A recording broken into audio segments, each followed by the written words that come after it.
Ansisari. I'm doctoral student here at UK for exercise physiology, and I'm also a graduate assistant for the health and wellness department. Just to get off my, just to address energizing our morning routines, and what the goal really here is to give you some goals or some tools for you to have a more successful morning routine that can lead into having a successful day, and also give yourself some time for personal development as well. So why I chose this topic is because personally I've been doing this since last December every morning, and I can honestly say that it's been probably the most impactful thing in my life for at least the last 5 years. So hopefully you can take something away from this and also implement it in your life. So what we'll go through today is first talk about the benefits of having a more mindful morning routine, and also then we'll go through how to get started with your own personalized routine, because it is going to be really personal for everyone. And then once you have your own personalized morning routine and habits in place, how you can keep with it and overcome any obstacles for you to stop doing them. So we'll start with the benefits of morning routines, like I said. And how this started for me was that coming to this semester, I was looking to create habits for me, or tools that would allow me to be more efficient in my daily tasks and also have less stress while doing them, and also to be more content with whatever I was doing. So what I started doing was researching other successful people, or successful people who are really good in their fields, and try to see what they're doing in their lives and finding out something that I could do as well. And what I was able to find out was a few different habits. One is that they wake up early. Two, they make conscious decisions, whatever daily tasks they're doing and whatever thought processes they have, they're really conscious in whatever it is they're doing. They visualize the tasks that they're about to do, and they visualize their goals as well. So they're mindful in that sense as well. They journal about their daily tasks, their thought processes, try to decipher whatever they're doing, and just trying to keep it, again, mindful in that sense.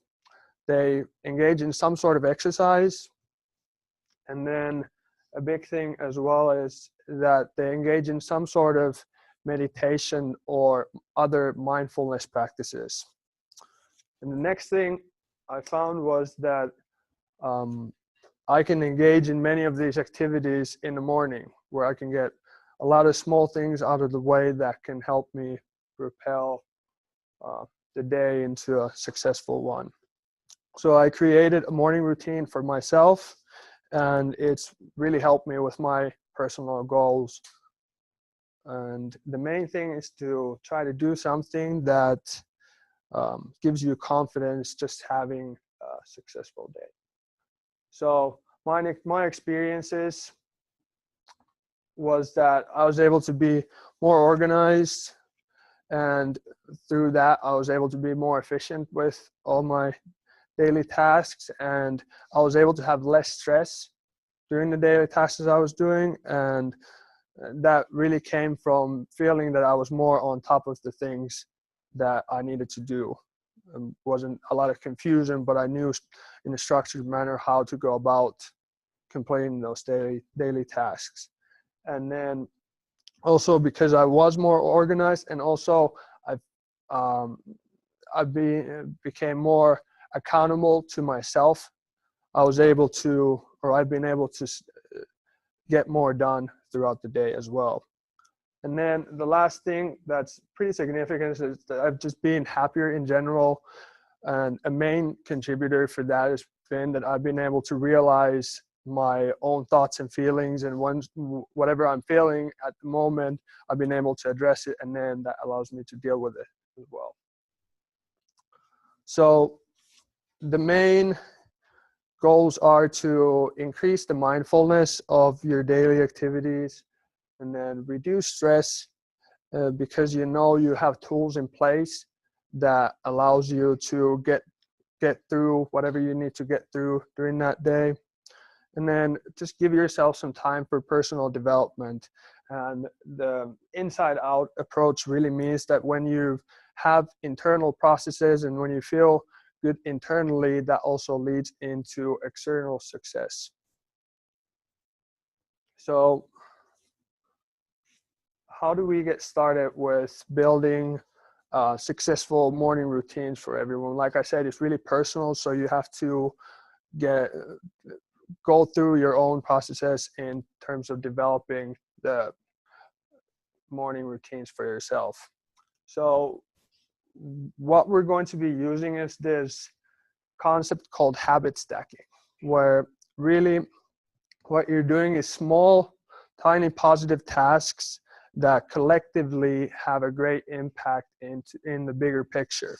So it's small but purposeful input that leads into great output. So just keep that in mind when we go forward with this. But first, what we need to do is, before we actually start doing the tasks, we need to wake up and get into a more wakeful state, so we're actually, again, being more mindful. So a couple of tips to help you go through this is, first, having your alarm clock out of reach, out of the bed, where you actually have to get out of the bed before you turn, the snooze button off 3 times and, waste the first 15 minutes of your day. You already have more time during that day or during the morning for whatever you need to do. The next thing to do is immediately go brush your teeth, wash your face, whatever gets you into that more wakeful state. What I actually do is, I'm not saying everyone has to do it, but I actually get into an ice cold shower for 30 to 60 seconds, and that really wakes me up. But you don't necessarily have to do that as well. But whatever it is that you can personally find that helps you a little bit, you can try out different things and just keep what sticks. And then the next thing is to drink some water, get hydrated immediately, because you're going through a process of dehydration throughout the night, and you're not able to rehydrate, obviously, during that time. But when you immediately drink water, you get into a more hydrated state. You're eliminating that hypohydration factor that can cause fatigue.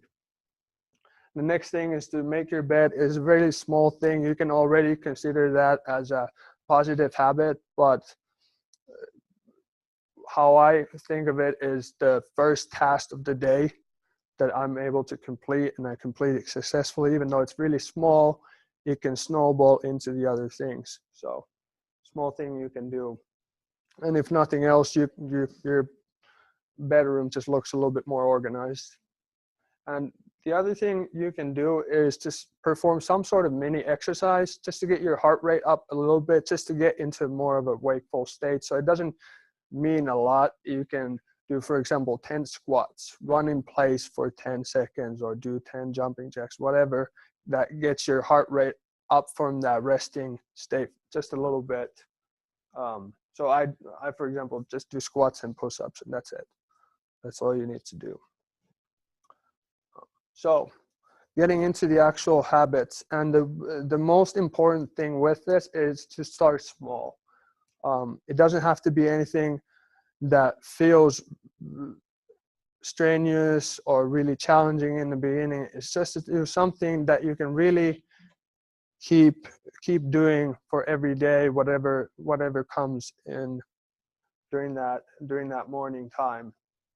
And it's again talking about the habit stacking concept, where those small habits, when you're able to just complete them consistently, will lead into greater results when you compare it to something that's bigger or takes longer, but because of that reason, you're just eventually not going to be able to complete. And the other thing is to start with something you enjoy. You want to feel good right after you've done it, and you want to feel like you got some benefit out of it. So the key thing is just to stay consistent with that, like I said. And then when you feel like it's automated, just like brushing your teeth or making your bed in the morning, that's when you can start thinking about adding in or increasing the duration. But it has to be consistent and easy and effortless before you start doing that. So then thinking about the personalization, how to find habits for yourself.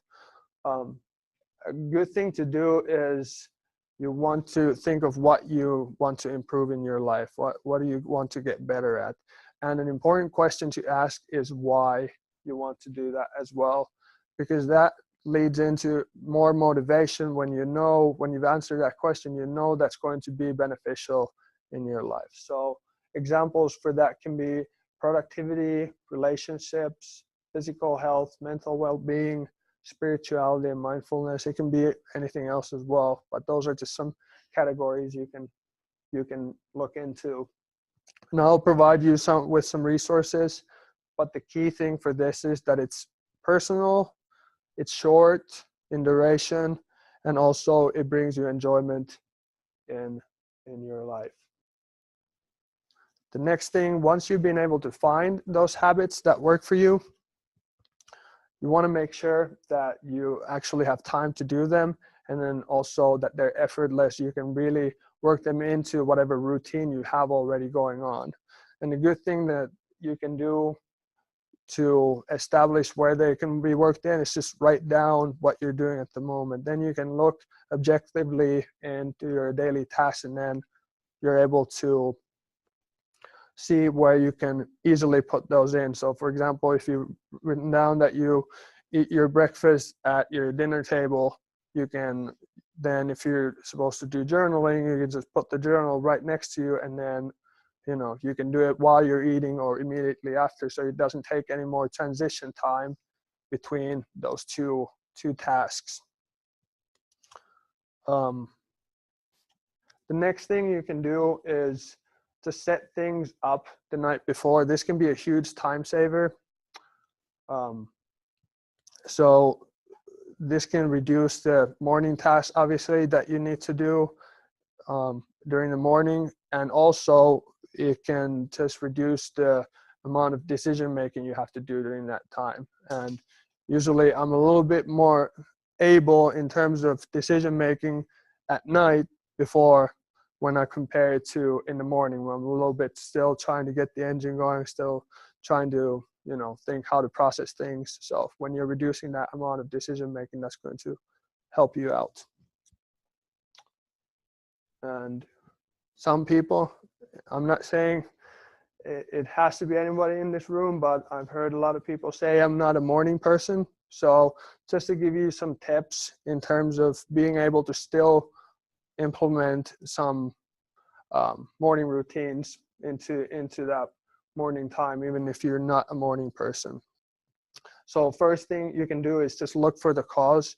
Why am I not a morning person?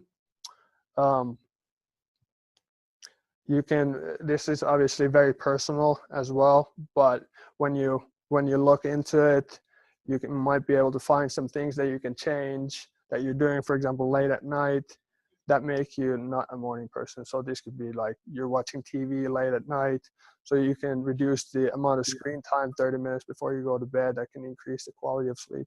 Small things like that. And then I was talking about finding out your why for doing whatever task or habit you want to go through. When you have a good why in place, that's going to increase your motivation, like I said, because then it's going to be beneficial for you. Personally, it definitely, when I started that new routine, it was very easy to get up because there's something exciting that was going to happen immediately in the morning. So I just didn't wait to actually get into those tasks. So I wouldn't be surprised if the same thing happened to you as well. And then again, like I've been saying, start small. It doesn't have to be anything more than 5 minutes. And when it is that short, you don't really have to even wake up any earlier. If you're just making your morning habits a little bit more efficient, you're going to get through it pretty easy. And then the last thing, if you really can't find any time in the morning, it doesn't necessarily need to be in the morning. If you want to think of some habits or tasks to do, you can also consider doing it at a different time. The only thing with that is just that it usually things happen during the day, build up and stack up, and then you can find more and more excuses not to engage in it. In the morning, it's really hard to find excuses when nothing hasn't really happened yet. So there you go. What I'll go into now is some example habits, and this is definitely not comprehensive. You can find your own habits with this, but these are just some things that I've been able to find very beneficial for myself. So the first thing is meditation, like that cool looking dude is doing.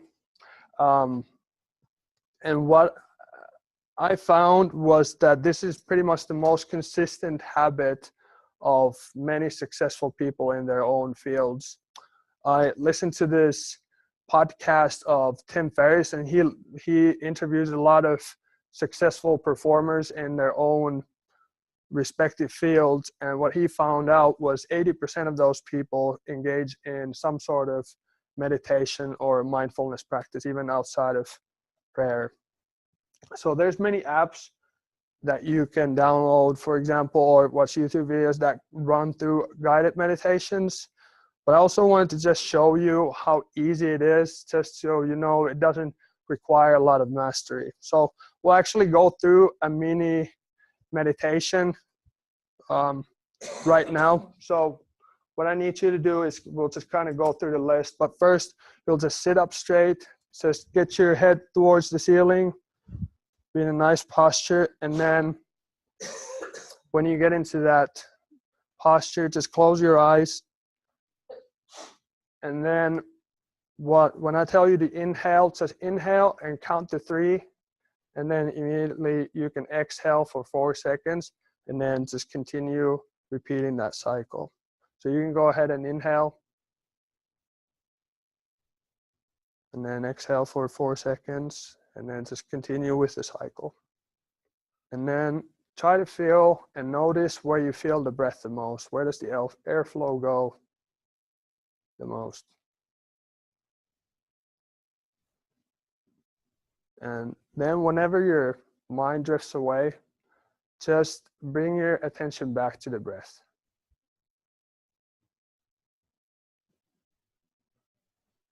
And you can open your eyes. Thanks everyone for participating. So that's all it is. It doesn't require much. It's very easy to do. You don't need any music on the background. You don't have to have anyone telling you what to do except me now. But now you can go ahead and do that. And it's really what my perception of meditation before was, that you have to clear your mind and not think about anything. And you probably realize it's really hard not to think about anything. And that's not really the challenge. Like I said, I've been doing this since December, so a few months now, and every single time there's something that runs through my head. But the main point is just bring your attention back to the breath. Just always bring the attention back to the breath when you notice it, not judging it or anything. And the things I've been able to find out is it's made me more aware of whatever feeling I have going on at the moment. So if I'm feeling any negative thoughts, I can just kind of objectify it and say, hey, now you're feeling like this. And then I can even ask, why am I feeling this? And then when I'm able to objectify and then just get through that process, then I can also deal with it a lot easier. Another thing is focus. When you're bringing your attention back to the breath, what you're really practicing is that focus. So whenever I'm trying to complete a task and then my mind drifts away, then it's easier for me to bring my attention back to that main task. So a next big thing that can be very varied is journaling. So there's many things you can do. For example, just writing down in the morning 2 to 3 things that you're grateful about if you're seeking just more enjoyment, more happiness and contentment. And that's a really powerful thing to read after, for example, you've been writing down just 10 days of your gratefulness or gratitude journal, and then you're having a bad day, and then you go back to it. There's a ton of things that you can read that you can be grateful about. So that's a really nice thing to have. Then there's 3 tasks that you need to do today just to increase that accountability. Even if you don't look at it, you've written it down so you know what are the 3 main tasks that you need to work on that day. 3 things to stop doing that can help you with organization and, again, being more efficient with your daily tasks. And then food journaling is one as well. So there's many different things, but the main thing is just to keep it short, keep it simple again. So for example, for the food journal, you don't have to write down everything you ate yesterday or the last week. You can just concentrate on one thing, like what did I have for dinner or what did I have for breakfast yesterday. It's just about being more mindful and bringing some thought into whatever process you're trying to accomplish.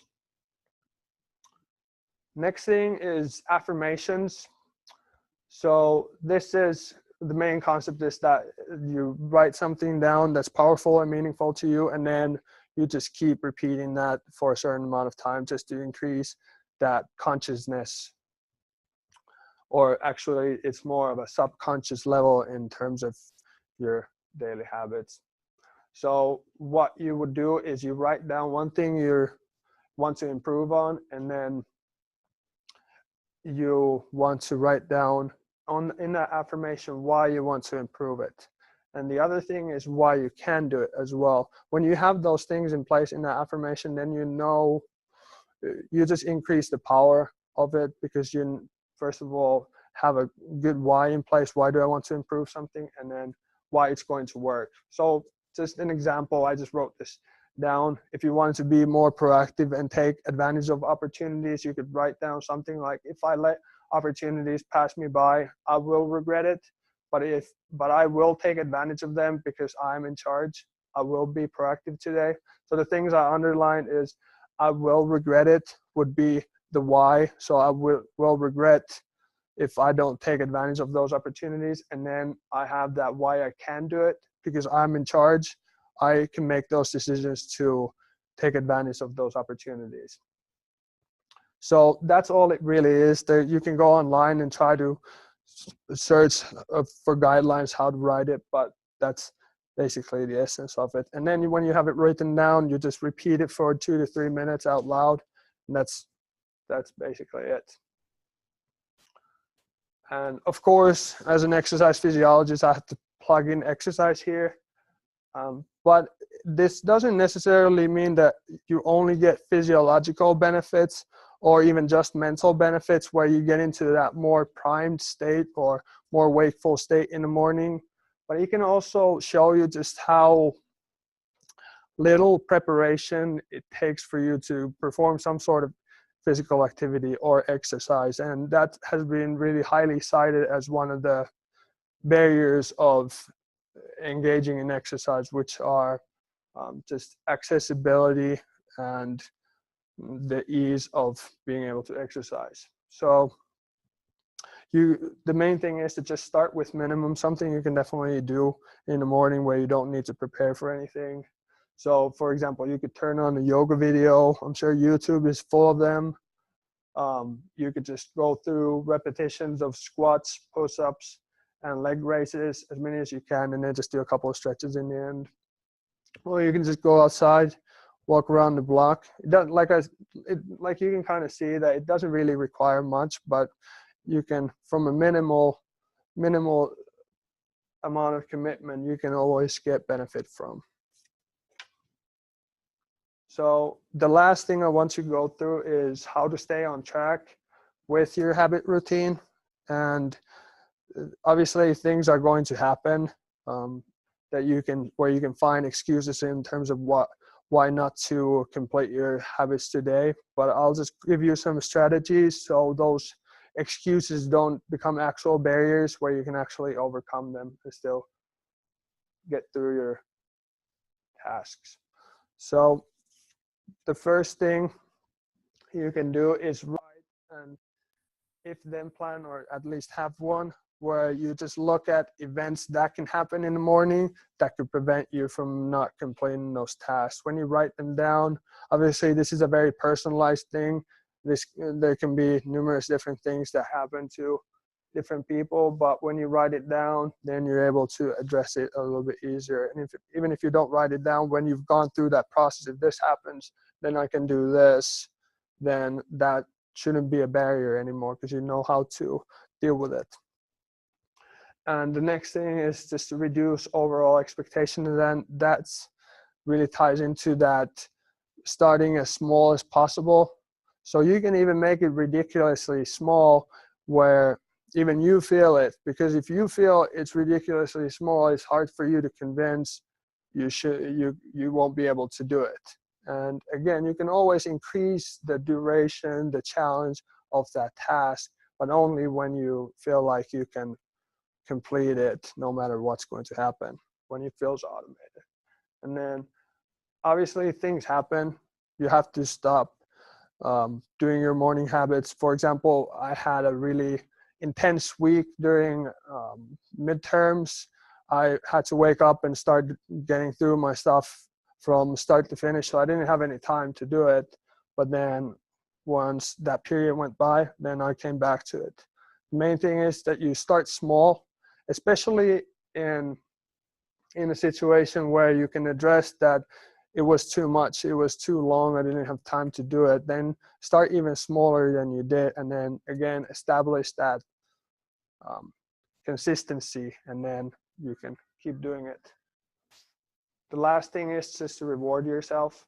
Have some small rewards in place when you've been able to continue with that habit. So for example, if you've been able to go through your habit the first weekdays, so from Monday through Friday, just take yourself for lunch. That's all it is. It's small habits, because I think we don't do that enough, where we're able to be successful in terms of rewarding and acknowledging we're doing something good for ourselves. So that's something you can do. And then when you do something bigger, you can just have bigger rewards in place. And another thing, I was talking about journaling a little bit and how you can look back into it.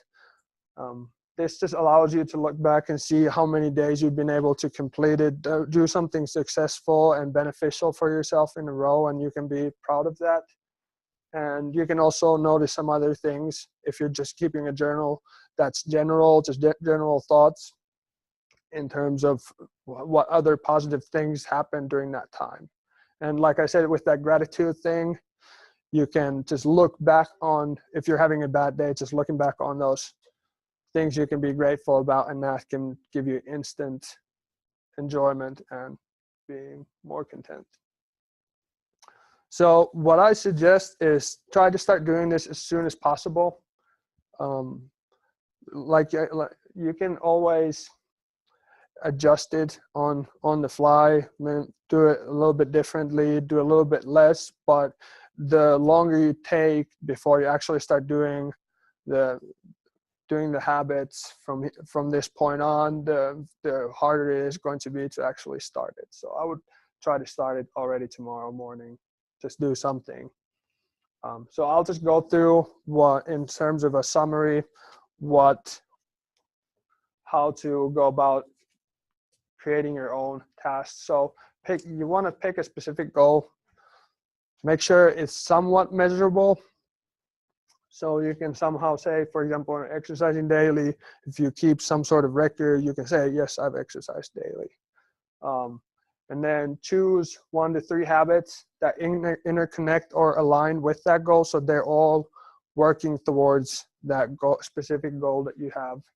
So in terms of the examples I had, if you wanted to exercise daily, you would just do the max amount of squats, push-ups, and lying leg raises, and then you would just write down the completed repetitions for that day. That's all it is. I promise you it will take less than 5 minutes if you have things set up properly. Next, if you want to catch negative thoughts, you could meditate for less than 5 minutes. You can start with a minute if you want to. and then just increase the time every 3 days or so, and writing down 3 things you're grateful about, and creating your own affirmation and just repeating that 10 times or even less, just 5. It's fine as long as you do it out loud. And then accomplishing 3 tasks, writing down those 3 tasks, keeping a calendar, seeing where you can complete them, and then also you can visualize completing the task. You can go online and look more guidelines in terms of visualization, but that's again just increasing that mindfulness process. And then when you have those habits worked into your routine, just make sure you stay consistent with that for a certain amount of time where, again, it feels automated, and then you can start thinking adding more things if you feel like they would be beneficial for you. So I'll provided some additional resources. They should be on your slides as well. There's a couple of books I read about this. The first one is Miracle Morning, where I found some habits, but it's a little bit more intense that I've suggested here. It takes about 30 to 60 minutes, so I wouldn't start with that for sure. And then the habit stacking, I had the picture of the book already on there. So there's 97 different small habits you can do. So you can look into that. And then there's a couple of blog posts. I really like this one, this down below. It has some ideas or suggestions for additional habits. So the question was that how long does my routine last, and have I been adding things? I've been modifying my routine. I started pretty intensely, but the reason I don't advocate that is because that was when I knew I was going to have about a month off from my daily tasks. This was during Christmas time, and it felt like a good block for me to work on personal development. So that was really my goal during that time, and I read that book like right in the beginning, so I was able to add those things. Right now, I would say lasts between 30 to 40 minutes. I can run down what I go through. So I wake up in the morning, I jump in the shower, a really cold one, count the seconds, every single one. Yeah, I count 1001, 1002, so I actually stick to those seconds. And then I turn it up, and then I brush my teeth, get dressed, and then I do 20 squats. I do 20 push-ups. My heart rate raises, my muscles get a little bit, and joints get a little bit lubricated. Then I perform a stretching routine. Both of those together last about 10 minutes. I have some thoracic spine things where I want to get more mobility, so they're all targeted towards that. And then I immediately on the ground, I transition into meditation. Sometimes if I have a lot of time, I do it for 20 minutes. Usually it's 10. It can be shorter. It can be as short as like 3 minutes. Just listen to a song. And then I go make breakfast after that. I have my laptop on my coffee or my dinner table. I have this spreadsheet where I have specific things that I write. And then I have my books underneath there's a little space where I can put my book that I read. I take it out, and then I just read that for about 10 minutes. That should be about it. But like I say, it's you have to be doing this routine for a little bit, so you get more used to spending more time with it. So you have to start small. So I wouldn't advocate that for anyone. Start with something that you find benefit out of. Yeah, it's like small things like that. That doesn't take more than five minutes to do. Sorry. So the question was, how do successful people make conscious decisions? And I would say it's more about how they have tools in place where they can make conscious decisions. So one thing is that meditation. Another thing is that they journal a lot about what they're doing. If they do it in the morning, usually morning time is when they do a lot of writing. And then in the evening, another way to do it is just decipher and kind of go in a reverse order. What did I get accomplished today? What were the things that were nice today that happened? So those sort of things. Um, Anyone else have questions? Yes. Why do you use cold water instead of warm water? The main thing is it just kind of gives a shock to the system. Like I said, it's not, yeah. And even for me, like I am from Finland and not being used to jumping into cold water, like that's one of the pastimes we do is we go to the sauna and then we jump in the frozen lake. Yeah, it still didn't feel that nice, but then once I did it for like 7 days, I got used to it. But yeah, that's what it is. But I would say just going in the shower will help you wake up as well, just in a little bit different way.